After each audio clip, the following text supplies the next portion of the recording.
votre vie. Et que vous le vouliez ou non, vous vivez cette vie. Puisque vous rêvez le soir, même si vous ne vous rappelez pas, vous vivez cette vie. C'est juste que votre conscience, elle est restée ici, dans votre lit, et votre âme, votre corps d'énergie est parti faire sa vie. Il se recharge, il s'amuse et il revient. De toute façon. Maintenant, l'idée pour vous, ça serait de prendre cette conscience, ce que vous êtes, réellement, vous êtes vraiment cette conscience, et de dire, où tu vas toi? Le corps énergétique qui sort. Et bien de dire, attends, je te suis. Et vous restez avec lui. C'est ça la technique. C'est juste de suivre son corps énergétique. Alors là, vous allez me dire, mais c'est quoi la conscience? Bien. Là, j'ai un micro. D'accord? Là, ma conscience, elle est là. Je regarde la fenêtre. Pourtant, je l'ai le micro sur moi. Mais je regarde la fenêtre. Donc ma conscience est là. Mais elle est un peu ici, un peu quand même. Hein, parce que je sais que je tiens le micro. Mais ma conscience est là. Les sorties de corps, c'est exactement pareil. Si votre conscience est restée dans le lit, vous n'allez pas voir ce que votre âme fait. Vous ne vous rappellerez pas de tout ce que vous vivez, même les rêves, etc. Mais si votre conscience est là, ici, hein, j'ai un micro, ouais, tu ne bouges pas, et vous suivez le corps énergétique, comme je suis ce micro, où tu vas, et vous restez là. Là, vous allez voir ce que fait votre corps énergétique quand votre corps physique dort. Donc la conscience, c'est ce que vous êtes vous là maintenant. C'est l'observateur, c'est ça la conscience. Et le but du jeu, c'est de voir ce que fait votre corps énergétique. C'est comme ça que je le définis. C'est pour ça que les rêves lucides, pour moi, c'est la même chose. Puisque dans le rêve lucide, on fait notre rêve, on n'est pas conscient, et d'un coup, ah, mais je sais que je suis dans un rêve. Votre conscience est venue chez le corps énergétique voir ce qu'il fait. Vous, et vous êtes là. Et du rêve lucide, ça aussi je l'ai expérimenté, vous êtes encore un peu vaporeux, tout ça. Soit vous accélérez, soit vous montez vers le ciel, soit vous tombez en arrière, et vous allez vraiment vous retrouver totalement présent dans le corps énergétique.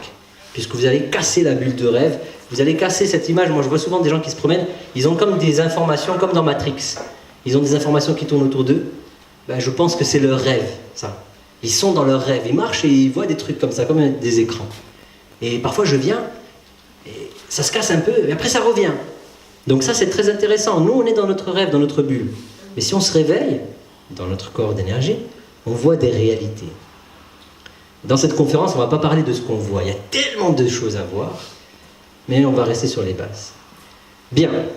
Maintenant, on va faire venir des intervenants pour les témoignages. Et après, si vous avez des questions sur la technique, pour moi, il n'y a pas de technique. Il suffit juste de faire ce que je vous ai dit là. Mais on ne sait jamais, il peut y avoir des techniques. On va répondre aux questions. Alors, qui je vais faire venir en premier? Je vais faire venir un ami que j'aime. Je lui ai déjà dit que je l'aime, parce que c'est un gars super rigolo, et surtout, il est comme moi, il est terre à terre. Ça, j'adore. Attention, préparez vos mains, ça va applaudir là. Ah, je veux qu'on applaudit comme des tarés parce qu'il est venu de Marseille, le mec. Il est venu de Marseille, il est venu nous voir à Marseille. Il m'a dit, moi je monte, moi. Il est venu. Allez, aidez-moi à accueillir notre ami Jean-Claude.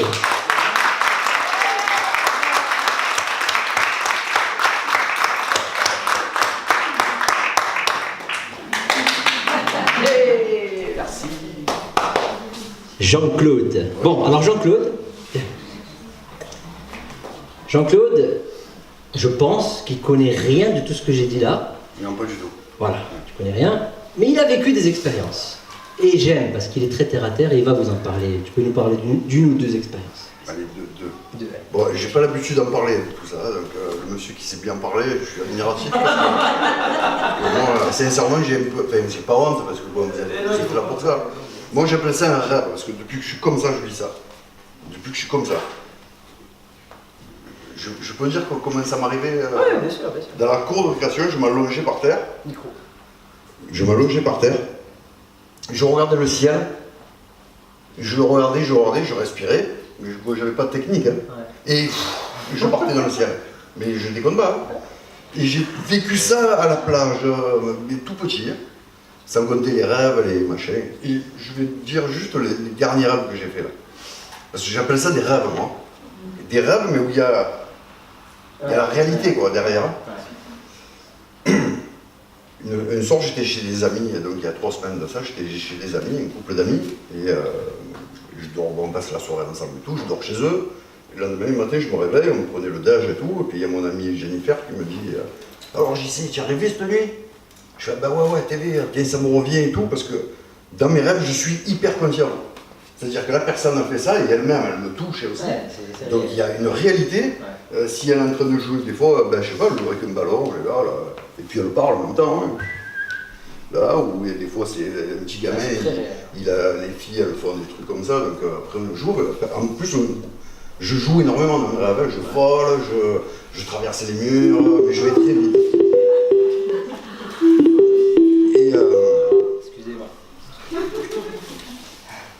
Et là, j'étais dans mon rêve hyper conscient, mais quand je dis hyper conscient, c'est-à-dire que la personne qui est en face de moi, je ne la connais pas du tout, mais pas du tout.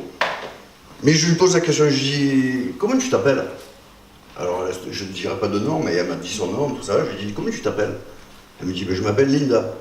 Ah, et quel âge tu as? Alors, elle me dit son âge, sa date de naissance. Et à ce moment-là, je suis là, toujours. Hein. C'est une fille, je tire, elle a des vêtements, elle a tout, quoi. C'est vrai, on comprend. Mais tu es marié? Oui, oui, et il s'appelle comment ton mari? Et elle me dit, il s'appelle comme... Bon, elle me raconte un tas de trucs. Et tu habites où? Elle me dit, j'habite à Miramas et je travaille au port autonome de Marseille. Donc je ne connais ni Miramas, ni le port autonome de Marseille. J'ai pas voir l'accent, mais je suis pas trop... J'habite à Grenoble. Et je raconte ça, et pendant que je parlais, ma pote, qu'est-ce qu'elle fait? Elle dit, comment elle s'appelait déjà Linda? Alors tac, et elle me dit, mais tu sais qu'elle existe, hein? Et son mari s'appelle Laurent, et il me dit, mais putain, regarde, il existe et tout, mais ils sont pas morts, ils sont vivants. Et l'âge et tout, parce que dans mon rêve, elle me dit, ouais, moi je suis lion, comme toi, machin, mon mari est bélier. Et moi j'entends ça, je capte le truc. Elle me dit, je me rappelle, mon mari est né le 24 mars 1969, je me rappelle de tout ça. Donc ma pote, elle est en face, elle est hyper, elle n'est pas là à me juger, c'est pour ça que je lui en parle. Hein. Et elle fait sa recherche, et carrément elle l'appelle, la nana. Elle arrive à la choper, quoi. Et elle appelle, elle dit, oui, allô, machin, elle explique, ouais, j'ai un ami, elle explique. Et juste pour me dire, ouais, Jean-Claude, arrête de déconner, la preuve, elle est là. Et elle me dit, mais ça vous dérange pas que je vous le passe? Elle m'a passé cette Linda. Oui, allô? Donc j'étais au téléphone, hein. Oui, allô? Et je lui explique mon rêve, quoi. J'ai fait, vous avez pas rêvé cette nuit? Elle me dit, oui, oui, j'ai rêvé qu'il y avait un ange qui me parlait. Alors, c'est un ange! Les explications, elle me dit, ah ouais, pour moi c'était un ange, il déconnait, il faisait des roulés-boulés, il partait dans le ciel, il revenait, il traversait les murs. Mais elle me dit, si je vous vois en photo, et donc on a pris rendez-vous. Et mon amie, ma meilleure amie, elle me dit, bon ben je veux être là. Hein. Elle a voulu être là. Quand elle m'a vu, elle m'a dit, ah mais je ne crois pas, mais c'était vous dans le rêve. Je dis, bah oui, moi je vous ai vu de suite après sur Facebook, c'est facile, elle a retrouvé. C'est géant, hein. Et ça, et je me suis fait opérer il y a un mois, au chirurgien, je lui ai raconté toute l'opération. Ah, t'as fait ça. Je pouvais même savoir ce qu'il pensait, ce qu'il chantonnait dans sa bouche, et ce qu'il disait à l'anesthésiste. C'est énorme. J'ai pu le faire, et d'ailleurs il est revenu 3 fois. 3 fois que je lui ai dit, vous savez que vous m'avez mal endormi, j'étais mal endormi. En fait, mon truc, c'est la compression du temps. Ouais. En fait, il n'y a pas de temps. Il n'y a pas de temps. C'est-à-dire que je me vois, il m'a fait ma prise de sang, je regardais le grand lampadaire, là, et l'anesthésiste me fait ma piqûre. Et il me dit, il faut compter, hein. Alors je fais, bah voilà, allez compter, monsieur. 1, 2, 3. Il me dit, à 7, il y a 7 vous allez capoter. 1, 2, 3, et je compte 12, 13, 14, et je l'entends dire, ça y est, il est parti. Et je me dis, non, je suis encore là. Mais au lieu d'être là, j'étais là, au-dessus comme ça. Et donc je reste là, et je regarde au-dessus. Donc on était au 3e étage, je me rappelle, mais j'ai fait le tour de l'hôpital. Je suis allé au 4e étage, c'était la cafétéria, au-dessous c'était le vestiaire des chirurgiens, et je les ai même vus prendre des pochons dans une pièce où il n'y a personne qui peut y aller, parce qu'il leur faut une carte magnétique pour récupérer dans une armoire les machines. Donc je lui ai raconté tout ça, et au début il m'a dit, monsieur, il est parti, et il est revenu le soir, il m'a dit, bon, il a fermé la porte de la chambre, il m'a dit, non, racontez-moi. Et je pensais quoi? Je fais, ben vous chantiez, je lui dis ce qu'il pensait si je chantais. Il disait, alors, ce qu'il pensait, hein, ouais, putain, merde, je rate mon golf à Albertville. machin, merde, il me fait chier, parce qu'il parlait de l'anesthésiste en face. Il me fait chier, machin, ici et là, et il chantait la Clairefontaine, machin. Et quand je lui dis ça, il m'a regardé, il me fait, mais putain, mais monsieur, mais comment vous savez ça? Je vous dis, vous m'avez pas endormi. Mais là, moi, j'étais convaincu que j'étais pas endormi. Donc, ben, et il me dit, mais vous m'avez dit que vous... Qu'est-ce qu'il y a au 4e étage? Je lui dis, je sais pas, une cafétéria. Il me dit, ouais, c'est la cafétéria du personnel. Et il me dit, en dessous, j'ai fait, ben, je sais pas, des vestiaires, et, je sais pas ce qu'il y avait, des armoires, quoi. Et je lui ai raconté le coup des pochons, il m'a dit, bon, mais vous savez quoi, monsieur? Il y a une femme en Suisse, je vais vous la présenter, parce que nous, on n'y croit pas. Mais il m'a dit, je vais vous présenter cette dame. Super, merci beaucoup.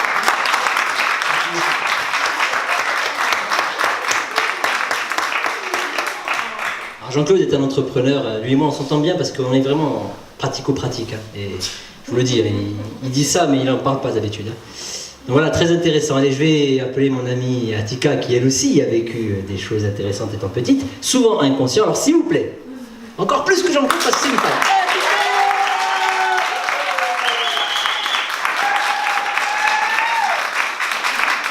Allez, à toi l'honneur. Bah écoutez, moi la première fois qu'on était en contact avec Sam, je lui parlais de ça. Il m'a dit ouais, moi je fais des voyages astrales et tout, j'aimerais trop le faire et tout. Je dis ouais, tu en fais pas? Bah moi c'est inné, je fais ça depuis petite. Il me dit mais comment tu fais, raconte-moi et tout. Je dis bah je sais pas, je m'endors et hop, je pars. Il me dit non, c'est pas possible, raconte-moi, mais je veux des détails, hein, tu veux les détails, mais comment tu fais, vas-y. Je dis bah je sais pas, tu sais. Moi, à l'époque, donc depuis petite, en fait, j'ai grandi dans une petite campagne. Et il m'arrivait plein d'aléas. Et en fait, mes parents me disent oui, mais tu sais, quand tu étais petite, tu as failli te faire écraser. Tu suivais une tante à toi. Je dis ah ouais, mais combien de fois je l'ai suivie? Il me dit bah c'était arrivé 2 fois. Donc j'ai failli mourir. En fait, on avait une grande nationale, une départementale, et je l'ai suivie. Il me dit ah ouais, d'accord. J'ai dit mais après, j'ai dit mais vous savez, je m'en souviens. Non, tu l'as entendu en fait. Non, je m'en souviens, je me rappelle. Je lui dis, mais c'était pas la seule fois. Ils me disent, mais si. Non, il n'est pas quelque part à côté d'un rond-point, un truc.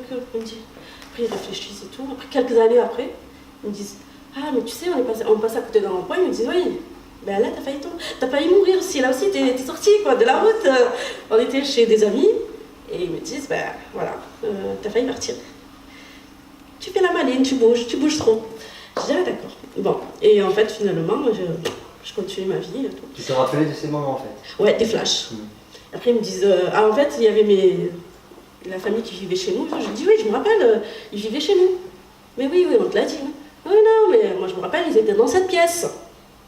Je dis, oui, mais on te l'a raconté. Non, mais je me rappelle bien. Ouais, t'as des images. Mes parents, ils font pas attention, oui. Donc ils me disent, elle invente, ils font pas attention. Et en fait, j'étais vraiment dans mon monde en fait. Quand j'étais petite, comme j'avais 3 frères, j'avais 2 grands frères et j'étais la seule fille, donc après j'ai eu un petit frère. Mais j'étais vraiment dans mon monde, très. Je regardais les animaux, on habitait à la campagne, donc les fourmis. Donc j'étais vraiment, on va dire, très curieuse en fait. Et du coup, j'avais des moments où je regardais, je partais, je voyageais, je revenais, je dormais dans la campagne. Et toi, tu vivais pas les transitions, tu partais direct, c'est ça? En fait, je pense que ça s'est fait progressivement.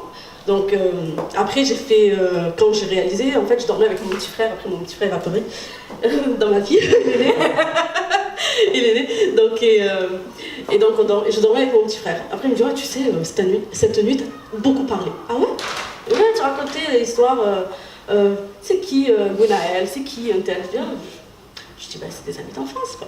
Et en fait, quand je finissais l'école, quand je m'endormais, je sais pas, je repartais avec mes collègues, mes amis. Allez les rejoindre. On voyageait, on faisait plein de choses. Il me dit, ah, t'as fait ça. Je dis, ouais, tu te souviens. Et en fait, je dis, mais quand j'étais petite, c'est là où je commençais à réaliser qu'il y a un problème quelque part. Je leur dis, ouais, mais moi, la trouille que j'avais, on l'a tous eu. Dites-moi si vous l'avez pas eu. La peur du vide. Vous n'avez pas eu cette sensation l'impression de tomber dans le vide? On l'a tous eu. Et là, je commence à me dire, c'est bizarre, j'arrive pas à parler, j'arrive pas à bouger, mais j'ai trop la trouille, quoi. Et en fait, je me suis dit, il faudrait que je saute un jour, il faut que je le fasse. Et puis après, ça s'est passé comme ça. Donc, moi, j'ai eu beaucoup de paralysie du sommeil, donc très tôt, mais je ne savais pas. Donc, j'en parlais à ma mère et tout, longtemps après. C'était vraiment longtemps après, parce que moi, en fait, comme j'étais au lycée, et je me levais très tôt le matin. Donc je me levais à 6h du matin, je rentrais chez moi, c'était 7h du matin. J'étais épuisée. Mais comme je rentrais chez moi et tout, et pendant les cours, je me suis toujours endormie. Donc on m'appelait la dormeuse. Je m'endormais partout. Donc je dormais beaucoup en cours et tout. Et donc je rêvais, donc je voyageais. Donc, Tu partais pendant que tu étais en cours? Oui. Et en fait, il fallait que je sois super discrète. Donc, alors je venais, je leur disais oui. Je leur disais, alors moi j'étais la petite fille pleine d'énergie, donc il fallait pas qu'ils voient que je m'endors et tout, donc je rusais, donc je faisais comme ça. Et en fait quand je revenais, il fallait que, oups, je reviens, parce qu'en plus quand j'étais en cours, j'entendais tout ce qu'ils disaient. Ah ouais, d'accord. Il fallait que je sois présente. Donc, déjà moitié présente ici et moitié là. Déjà. Donc après je leur disais, mais mince, comment je fais donc il fallait pas que je me grille en fait. Donc alors elle dit, non, Atika, tu t'endors. Non, je suis là. Non, t'as dit ça. Mais non, tu t'endors. Non, t'inquiète, je t'écoute, t'inquiète. Donc, et bon, j'étais, alors du coup, ils savaient que c'était un extrême à l'autre. Donc c'était soit je faisais que parler, je faisais que rire, soit je dormais, mais j'étais là quand même. Donc toi, alors, tu sors, mais sans faire exprès, ça vient automatiquement. En fait, par rapport à la paralysie du sommeil, ça a commencé. Comme ça que j'ai réalisé, en fait. Et donc j'avais peur et tout, là, comme on dit, nos familles, je suis très spirituelle aussi, et mes parents quand je leur raconte, oui mais bon, ça c'est Bortat. Bortat, ouais. C'est celui qui vous écrase. On a l'impression d'être comprimé et tout, et qu'on va s'étouffer. Et même mes copines, elles venaient dormir chez moi et tout, elles me disaient, oui, moi je peux pas dormir sans une lumière. Mais tu connais pas Bortat qui vient à la maison? Je dis oui, si je mets pas la lumière, il va venir, il prend les enfants et tout. C'est déjà c'est ça, conditionnement et tout. Et comment tu as dépassé la paralysie du sommeil? Au début, je ne savais pas en fait. Ouais. Donc du coup, les copines elles me disaient ça, mais elles n'avaient jamais vécu. C'était du on-dit. Mais moi, je le vivais. Je dis tiens, c'est bizarre ce Bortat. Je dis je vais en parler un peu avec ma mère, avec mes tantes et tout. Donc je suis très proche de mes tantes. Et au moment, je leur dis voilà ce qui m'arrive et tout. Et donc après, qu'est-ce que j'arrive à faire? Donc Bortat, donc j'avais pas peur en fait, mais c'était l'incontrôlable. Incontrôlable. Il venait très souvent. Mais bon. Et comment tu as dépassé ça, justement? C'était ma foi. Ouais. Après, je me suis dit, bien, c'était ma foi qui me guidait et qui me faisait avancer. Et comme je te disais, je suis très spirituelle, je sens une connexion. Et du coup, il me disait... après, moi, j'explique. En fait, fut un temps, quand j'essayais d'expliquer ça à ma mère et mes parents, ils ne savaient pas trop comment me répondre. Ils me disaient, oh, c'est vrai, ils ne voulaient pas que je cherche dedans, ils ne voulaient pas que je me focalise, en fait, sur ça. Donc, ils me disaient, ah, t'inquiète pas, tu vas grandir, c'est pas grave. Oh, tu sais, il faudrait plus que tu fasses la prière et tout. Ça va aller et tout. Moi, tu ne fais pas la prière. Et donc, j'ai dit, ouais, mais c'est pas ça. J'ai dit, parce que moi, j'étais très connectée par rapport à la musique et tout. Donc, et c'était, ah oui, ma fille, elle est dans son monde. Donc, aujourd'hui, ils ne comprennent toujours pas ce... Si, en fait, finalement, il s'avère que j'ai fait un rêve, un cauchemar et un voyage très puissant. Et là, ils ont réagi parce que moi, je parlais et tout. Et ils réagissent et tout. Et ils me disent, mais qu'est-ce que t'as fait, un cauchemar et tout. Et là, je vois plein de choses. Je vois mon potentiel, plein d'images, plein de personnes. Donc, je leur parle et tout. Et je dis, et souvent, ça se réalise. Donc, je les côtoie dans une vie antérieure. Comme je dis, mais tiens, c'est bizarre. Donc, ce cauchemar en question, et ma mère, elle se réveille, elle me dit, mais qu'est-ce qui t'arrive? Je dis, je sais pas, il faut vraiment que je sache, là, c'est plus fort que moi. Donc, je peux faire du bien comme je peux faire du mal. Elle me dit, mais qu'est-ce qui arrive, ma fille? Elle est folle. Mais non, je disais, c'est surprenant parce que